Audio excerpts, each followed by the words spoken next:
محمدا عبده ورسوله الذي لا نبي ولا رسول بعده اللهم صل وسلم وبارك على نبينا محمد وعلى آله وأصحابه أجمعين. أيها الحاضرون رحمكم الله، أوصيكم ونفسي بتقوى الله حق التقوى فقد فاز المتقون. قال تعالى: أعوذ بالله من الشيطان الرجيم يا أيها الذين آمنوا اتقوا الله حق تقاته ولا تموتن إلا وأنتم مسلمون. وقال في آية الأخرى يا أيها الذين آمنوا إذا نودي للصلاة من يوم الجمعة فاسعوا إلى ذكر الله وذروا البيع ذلكم خير لكم إن كنتم تعلمون. وقال رسول الله صلى الله عليه وسلم أحب الأعمال إلى الله أدوامها وإن قلّه. Jamaah yang dimuliakan oleh Allah Subhanahu wa taala. Dalam sebuah hadis Rasul sallallahu alaihi wasallam menyampaikan, Inna lillahi mi'atu rahmah. Sesungguhnya Allah Subhanahu wa taala memiliki atau menciptakan 100 rahmat. Anzala minha rahmatan wahidah. Dari 100 rahmat yang Allah ciptakan, Allah turunkan hanya satu saja. Bainal jinni wal insi wal bahaim wal hawam. Satu rahmat yang dipetran oleh Allah bisa dinikmati oleh seluruh manusia. Bisa dinikmati oleh seluruh bangsa jin. Bisa dinikmati oleh makhluk ciptaan Allah yang lain, yaitu tumbuh-tumbuhan dan juga hewan. Wa biha yata'atafuna wa yatarahamuna baina khalqih. Dengan satu nikmat dari 100 nikmat yang diciptakan oleh Allah, maka dengan nikmatnya getanyo bisa saling mengasihi dan juga saling berlembut kasih di antara sesama. Penutup hadis ini Rasul menyampaikan wa akharallahu tis'an wa tis'ina fil akhirah. 99 rahmat dari 100 rahmat yang Allah ciptakan, satu Allah turunkan kepada kita, 99-nya Allah akan simpan bagi hambanya di hari akhir nanti. Jamaah yang dimuliakan oleh Allah, maka takalan secara nyata. Dari satu nikmat mantang yang Allah turunkan kepada getanyo, itu sudah mencukupi kehidupan kita dari masa awal penciptaan manusia sampai dengan hari kiamat nanti. Satu nikmat, satu rahmat yang Allah turunkan kepada kita, itu bisa dinikmati oleh seluruh makhluk ciptaan Allah, tidak terbatas hanya di kalangan manusia saja. Maka para ulama pensyarah hadis menyampaikan bahwa satu rahmat yang Allah turunkan kepada getanyo menjadi 3 bukti, menjadi 3 nikmat yang paling besar. Nikmat yang pertama bentuknya adalah kehidupan. Bentuk rahmat Allah dalam bentuk kenikmatan yang paling raya yang diberi oleh Allah kepada tanyo adalah kehidupan. Jamaah yang dimuliakan oleh Allah, sadarkah kita bahwa satu hal pasti yang akan kita alami semuanya di atas dunia ini, kapan saja, di mana saja, bagaimanapun caranya, yaitu kematian. Takalan kehidupan manusia di akhir zamannya sangat takut dengan kematian. Bahkan sebagian dari getanyo sangat-sangat menghindari kematian. Bahkan jangankan kematian, sebagian dari getanyo sangat-sangat takut terhadap tua. Sebagian dari kita itu benci dengan tua. Hanta tim tua. Dakjid bemuda sabi. Kalau bisa kita ini menjadi orang yang tak pernah merasakan tua. Padahal Allah mengingatkan aina ma takunu yudrikumul maut walau kuntum fi burujim musayyadah. Dumho tanija, silahkan. Kemanapun kita bersembunyi silahkan, kata Allah. Walaupun di dalam benteng yang sangat kokoh, ketika sudah datang ketetapan Allah, kematian itu pasti akan mendatangi kita. Maka jamaah yang dimuliakan oleh Allah, pada dasarnya kita tidak perlu takut dengan kematian. Maka timbul pertanyaan, pakan kita nyohana perlu takut dengan kematian? Jawaban sederhana. Kita kembali bertanya, kenapa kita harus takut dengan mati? Pakan kita harus takut dengan kematian? Padahal adalah janji Allah yang pasti. Jawabannya cukup sederhana. Karena kita sadar. Kenapa takut dengan mati? Karena sadar, ya Allah, bekal kami belum cukup untuk menghadap-Mu. Ya Allah, kesalahan dan dosa-dosa kami masih sangat banyak. Tapi apabila katanya orang yang salih, orang yang alim, orang yang abid, maka kita tidak akan pernah takut dengan yang namanya kematian. Karena kita sadar, kehidupan kita di atas dunia ini hanya sementara. Jamaah dimuliakan oleh Allah, lebih jauh masalah kehidupan ini, kenikmatan yang paling besar dari rahmat Allah yang Allah turunkan hanya satu saja. Kehidupan ini yang akan menentukan kita bahagia atau sengsara di hari akhir nanti. Jamaah, perjalanan hidup kita masih sangat panjang. Kita baru melalui 3 masa. Yang pertama disebut dengan alam ruh. Alam di mana hana satu orang pun dari kita mengingat sudah menjalani alam ini, yaitu alam ruh. Tapi Allah menegaskan di dalam Al-Quran, ketika kita berada di alam ruh, Allah sudah mengambil janji daripada kita. Allah berkata, alastu bi rabbikum, bukankah aku ini Tuhan kalian? Qalu bala syahidna. Lalu kita semuanya berikrar di hadapan Allah, ya Allah, betul ya Allah, kami bersaksi bahwa Engkau adalah Tuhan kami. Alam ruh. Alam kedua yang sudah kita lewati adalah alam kandungan, ketika kita semua berada di dalam rahim ibunda kitanya. Dan saat ini kita sedang menikmati alam yang kelehe, alam yang ketiga. Apa itu? Alam kehidupan di dunia.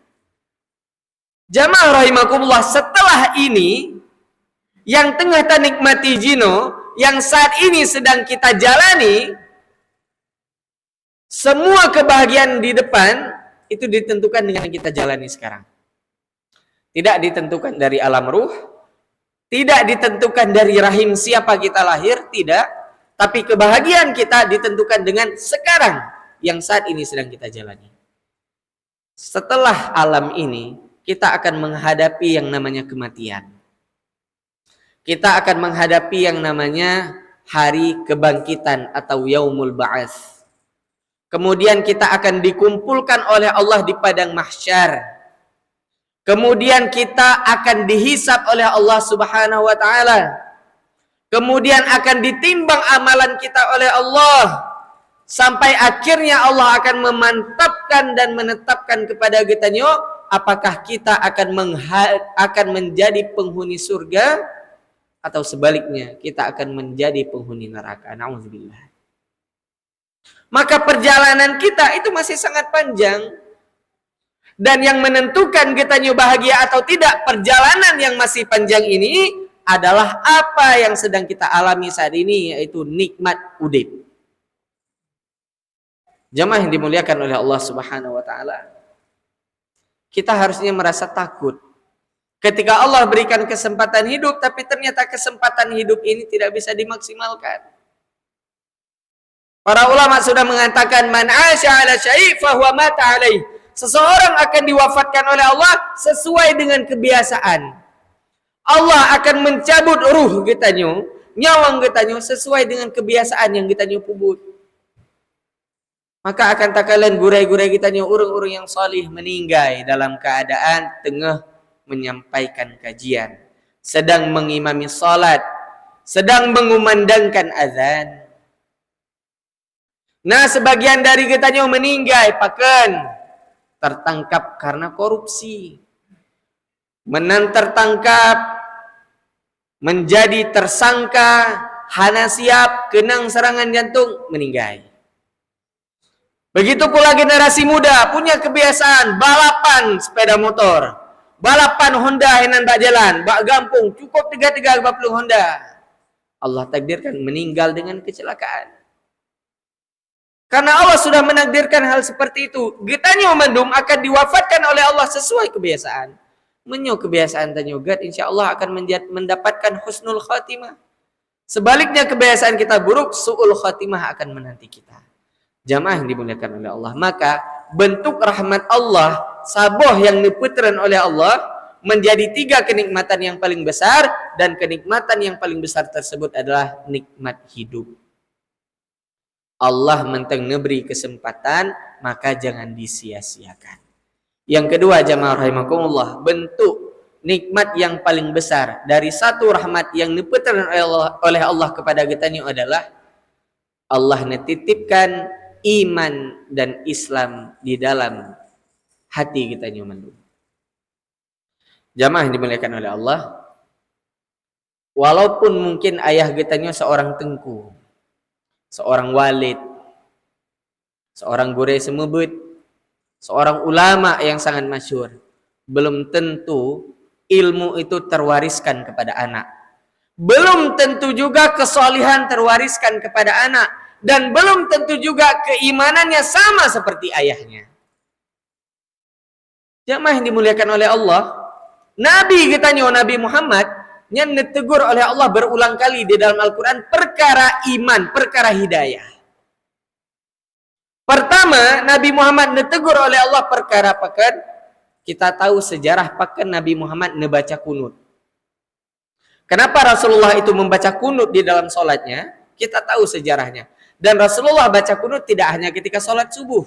Di 5 waktu sholatnya beliau baca kunut. Apa yang menyebabkan beliau baca kunut? Pertama, tragedi Sariyatul Raji'. Ketika 10 sahabat Nabi Ahlul Qura yang hafal Quran, paham hukum halal dan haram, paham fikih, dibunuh. Yang kedua, tidak lama setelah kejadian ini, kejadian yang kedua terjadi, yaitu Bir Ma'unah. Di mana 70 sahabat Nabi lagi-lagi yang hafal Quran dibunuh. Begitu kecewanya Nabi sallallahu alaihi wasallam, nebet jaro niba Allah doa dengan kunut. Dan isi kunut Nabi kan lagi yang hari ini dibacakan di tempat kita, tidak. Kunut kita hari ini di beberapa masjid itu dilaksanakan ba'da subuh dan isi kunutnya indah. Isi kunutnya Allahumma hdina fiman hadait wa afina fiman afait dan seterusnya. Yang dibacakan oleh saudara-saudara kita. Tapi kunut yang dibaca oleh Rasulullah pasca kejadian ini, sebagaimana diuraikan oleh Ibnu Umar, Abdullah bin Umar, itu bacaan kunutnya ngeri. Apa isi bacaan kunut dari Nabi Sallallahu Alaihi Wasallam? Allahumma al'an, ya Allah, laknatlah kaumnya ya Allah yang sudah membunuh para penghafal Al-Quran. Apa yang terjadi? Nabi Muhammad lakaiba Allah, ya Allah nilaknat kaumnya ya Allah. Tapi Allah turunkan ayat dalam Quran, Allah menyampaikan, laisa laka minal amri syai'un aw yatuba alaihim aw yu'adzibahum fa innahum zalimun. Muhammad, kan urusan gata, masalah azab kaumnya, masalah taubat kaumnya, masalah hidayah kaumnya, yang kan urusan gata. Itu semua adalah urusan Allah. Nabi sendiri ditegur oleh Allah. Yang kedua, kita tahu bagaimana paman Nabi Abu Talib yang cukup berat sayang Nabi SAW kepada paman. Maka ketika paman dalam keadaan sakaratul maut, apa yang dikatakan oleh Rasulullah? Ya ammi, wahai pamanku, qul la ilaha illallah. Neken paman, la ilaha illallah. Kalimatun ahajju laka biha indallah. Menyonekan kalimatnya, dengan kalimatnya saya akan berhujjah di hadapan Allah untukmu wahai pamanku, kata Nabi Muhammad. Tapi apa yang terjadi? Lagi-lagi ditegur oleh Allah. Apa kata Allah? Laisa 'alaika hudahum walakinnallaha yahdi man yasha. Muhammad, bagian juk hidayah nyankan urusan getah. Akan tetapi itu datangnya dari Allah. Maka getahnya uronyo yang memang Allah masih titipkan hidayah dalam bentuk keimanan dan keislaman, itu bukan perkara sautengku yang ceramah, bukan perkara sautengku imum, bukan perkara kita mendapatkan kajian di mana. Itu semua hanya menjadi perantara hidayah. Hidayah itu datangnya mutlak dari Allah.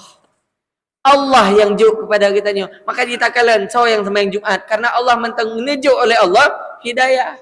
Dan tak kalian so orang yang hanya sembahyang Jumat karena dicabut hidayah oleh Allah.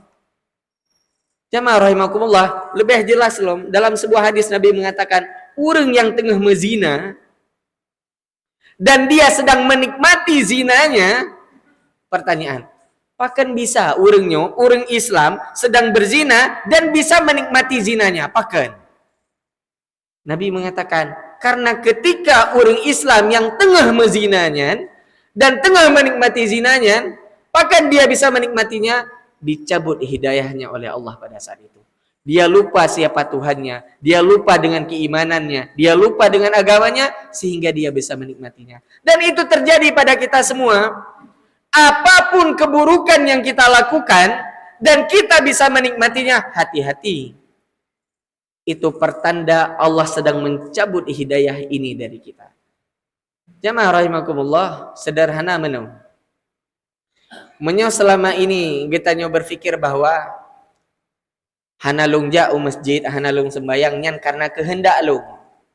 Itu karena kemauan saya sendiri. Fatal, salah. Ketika kita berkata bahwa kenapa kamu nggak sholat? Ya karena saya nggak mau sholat, karena saya tidak mau ke masjid, karena saya capek. Salah. Sebaliknya, pakan kita nyo sangat-sangat susah hadir ke masjid karena Allah hanetim kalen wajah kita nyo hadir dalam rumah gaknya. Karena Allah hanetim rumah Allah ini diisi oleh hamba gaknya yang munafik. Dan karena Allah sudah mencabut hidayah tersebut, sehingga tanyo berpikir bahwa Allah hana payah sembahyang hari. Hana pupu pajan-pajan tak sembahyang. Pajan-pajan tak sembahyang nyan terjadi apabila Allah kembalikan hidayah. Menyohana pulang le Allah. Maka nikmat hidayah dan keislaman itu mahal. Karena ini bukan diwariskan dan juga bukan didapatkan dengan serta-merta. Untuk bisa mendapatkan ini, urangnya tak dengar khutbah Jumat, tak ikut pengajian, kadang-kadang le Jumat kedua, le pengajian kedua, balik lom seperti biasa. Tapi pakan tanyo mentang solih karena hidayah ditanamkan oleh Allah di dalam jiwa kita dengan cukup kuat. Dan yang terakhir jamaah rahimakumullah, bentuk kenikmatan Allah yang paling besar dari satu rahmat yang Allah turunkan adalah Allah menjadikan kita orang yang merdeka. Hana di antara tanyo yang mau dijajah kembali. Bahkan tidak ada di antara kita yang ingin menjadi orang yang tertindas. Maka kenikmatan Allah yang paling besar kepada kita adalah Allah jadikan kita orang yang merdeka. Pikiran kita bebas selama tidak melanggar ketentuan Allah. Apapun yang kita lakukan Allah izinkan selama tidak melanggar segala ketentuan-ketentuannya. Maka Islam datang menghilangkan perbudakan. Islam datang menyamakan semua strata sosial kita. Yang membedakan kita semua adalah ketakwaan kita di hadapan Allah. Sebagai penutup jamaah rahimakumullah, Rasul menyampaikan sertuh rahmat yang Allah ciptakan. Satu yang dipeteren oleh Allah dan bisa kita nikmati dari fun Nabi Adam diciptakan sampai dengan hari kiamat, semuanya merasakan rahmat Allah dan kita berlimpah mendapatkan kenikmatan Allah ini. Bayangkan 99 rahmat yang nekubah oleh Allah bagi kita mandum hamba-hambanya yang salih di hari akhir nanti. Akan sebanyak apa kenikmatan dan rahmat tersebut. Aqulu qawli hadza astaghfirullahal azim li wa lakum wa lisairil muslimin fastaghfiruh innahu huwal ghafurur rahim.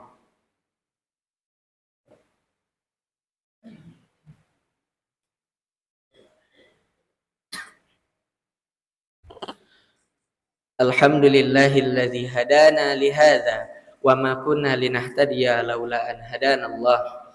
Asyhadu an la ilaha illallah wahdahu la syarikalah وأشهد أن محمدا عبده ورسوله الذي لا نبي ولا رسول بعده.